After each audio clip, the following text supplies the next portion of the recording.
What is cost basis? That's what we're going to be talking about today on the channel. You all welcome back. My name is Jeremy. I am the Stock Brother, and you are on the Stock Brother channel. So today we're going to get back into the What Is series today. This is a series of short videos that I put together so you can kind of get to the information that you're looking for and not have to sift through a bunch of different videos and timestamps and different things in order to get the information that you want. So again, you all welcome back to the channel. Thank you for all the subscribers and everybody who has watched the videos, shared the videos, liked the videos. All of that most definitely helps the channel out a whole lot, being that I'm pretty new to the game. So thank you very much. Now just let's get into this. What is cost basis? Cost basis is basically a average dollar amount that you paid for shares of a company. For example, if you decide to buy a stock, and a stock is $50 a share, right? So let's just say in this case you buy one share of this particular stock. When you buy that one share and that share cost is $50, that basically means your cost basis for that share or for that stock and that one share of that stock, your cost basis is $50. Now, this is where the cost basis kind of changes that. So let's just say that the stock that you bought, and maybe you bought it a week ago, and it is $40 now. So the original stock price and the original share that you bought was $50. Now, this week, you decide to go back in and buy another share. So you buy another share and you buy it at $40. Now, this is how you calculate your cost basis. It's basically an average of the dollar amount that you spent based off the shares that you have. So you're basically just averaging, kind of like we did back in middle school. So you basically take the $50 share that you bought, and then you take the $40 share that you bought, and when you're averaging, you're going to add those two together. So when you add the $50 and the $40 share that you bought, it's going to get you $90. So you paid $90 for the total two shares that you have. So you add those together, the $50 share, the $40 share, that gets you $90 that you spent.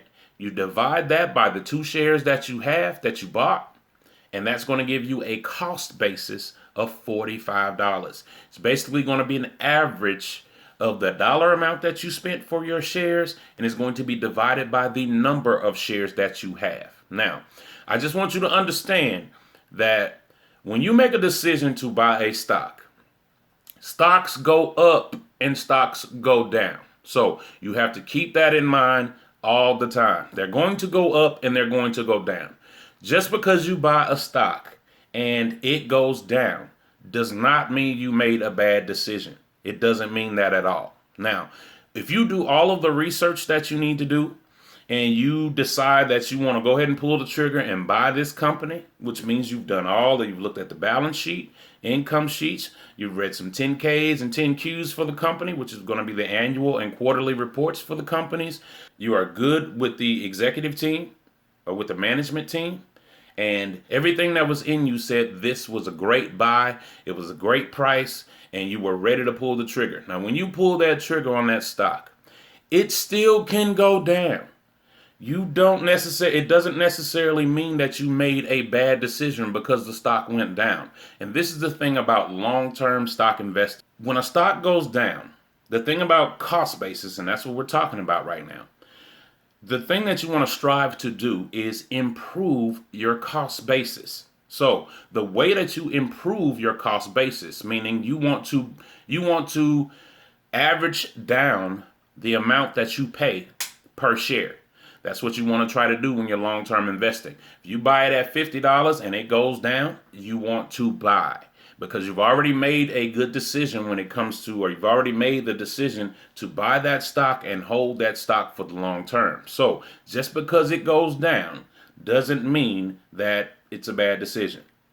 This is not a short-term game when you talk about the stock market game. It's a long game. It's a long race to run. So it's not a sprint, it's a marathon. So basically, if that stock goes down, whatever stock that you buy, there is something that's in the market called buying the dip. Now, if you've never heard of buying the dip, If you take a look at a stock chart, and you all bear with me, I'm gonna get my editing game together, and I'm gonna get my life right when it comes to my editing, and we're gonna get some slides and some different things to try to show you all some examples of exactly what I'm talking about. But if you take a look at a stock chart, it goes up, and every so often it will drop back down. Now, it might turn around in a week or a day or whatever and go back up again.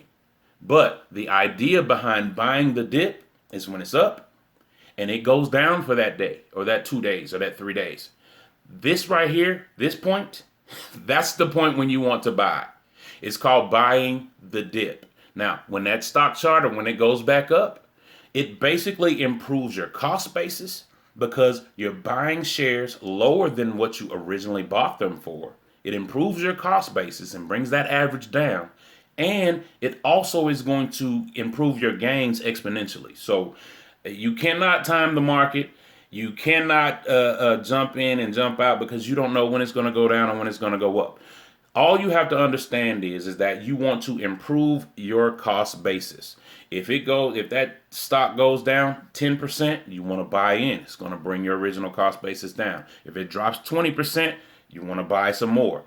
You cannot get scared or you cannot get rocked when your stock goes down. If you've done the proper research and you've done everything that you needed to do, then if there's no big, huge fundamental change in the business model, for example, like Uber right now. Uber is a ride share company. You have to get in the car and ride with them. But they have things right now that are going on that are fundamentally changing their business. For one, we had a once in 100-year event that happened that causes us not to want to ride in vehicles. So that hurts the business model. And now they actually have something that they're going through to where they used to have all of their drivers as independent contractors. Now, in a way, they're being forced to have all of their drivers as employees with benefits, with the whole full bundle of everything that you get with being an employee of a company. So that in itself, just speaking of fundamental changes to the business and fundamental changes to the business model, those are the type of things that will make you consider selling a stock. Of course, we're long-term investors. We talk about buying and holding and holding and holding. If there is a fundamental change in the business model or something that happened that causes that business not to be able to make money anymore, that's when you start to revisit or start to visit getting or exiting a position or exiting a stock or selling a stock. But until then, just because you buy it and there's no fundamental changes, maybe it's a news article or whatever it might be that causes the stock that you chose to buy to drop or to dip. As long-term investors, we buy the dip. And when you buy the dip, it improves your cost basis.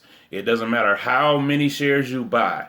If you take basically the amount that you spent for those shares and you add all of that up and you divide that by the amount of shares that you hold of that company, that's going to give you your cost basis per share.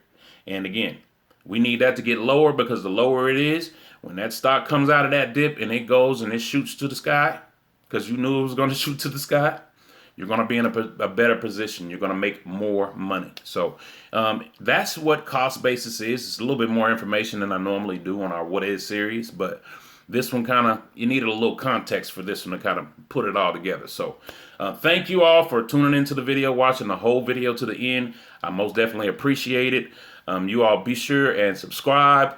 If you like the content, please hit the thumbs up button, share it, like it, watch it again, and keep it as a reference. You all, thank you for coming in, and you all have a good rest of the day.